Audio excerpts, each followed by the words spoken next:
Il cortile antico del Bo trasformato in un villaggio spaziale, dall'universo all'ecologia. L'importante è esplorare e conoscere. La terza edizione di Science for All, festival scientifico dell'Ateneo, quest'anno apre all'insegna del nome di Bepi Colombo, professore del Bo, che con la sua visione futuristica diede un contributo fondamentale ai viaggi spaziali.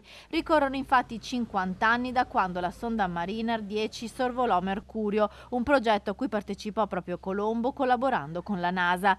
Oggi si guarda al ritorno alla Luna, al viaggio abitato su Marte, e a Padova, per ricordare Bepi Colombo, è arrivato Franco Malerba, primo astronauta della storia italiana. Questa tecnologia, dal mio punto di vista di astronauta, ex astronauta, sarà molto utile anche per la cosiddetta gravità artificiale. Con un cavo si può realizzare un sistema rotante nello spazio che genera una gravità artificiale nei due abitacoli agli estremi, un po' come succedeva in 2001 Odissea nello spazio.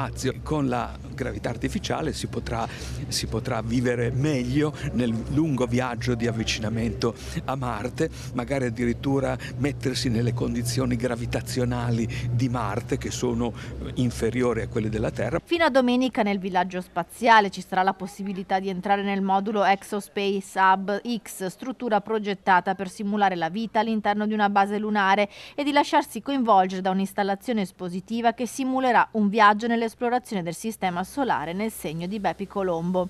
Oggi abbiamo esplorato, cioè ci sono stati satelliti che sono andati su tutti i pianeti del sistema solare fino all'ultimo pianeta, che oggi chiamiamo pianeta nano Plutone, e addirittura oltre, perché abbiamo sonde ormai che sono addirittura al di fuori del sistema solare, e anche la sonda che ha visitato Plutone è arrivata fino a quasi 45 unità astronomiche. Unità astronomica sono 150 milioni di chilometri da noi, e ha esplorato un altro pianeta nano al di là dell'orbita di Plutone, che sono circa 40 unità astronomiche. Science for All animerà con stand tutta la città in un viaggio tra i dipartimenti dell'università e l'orto botanico, con oltre 250 attività tra giochi, laboratori, escape room, caffè scientifici e visite guidate per grandi e piccini.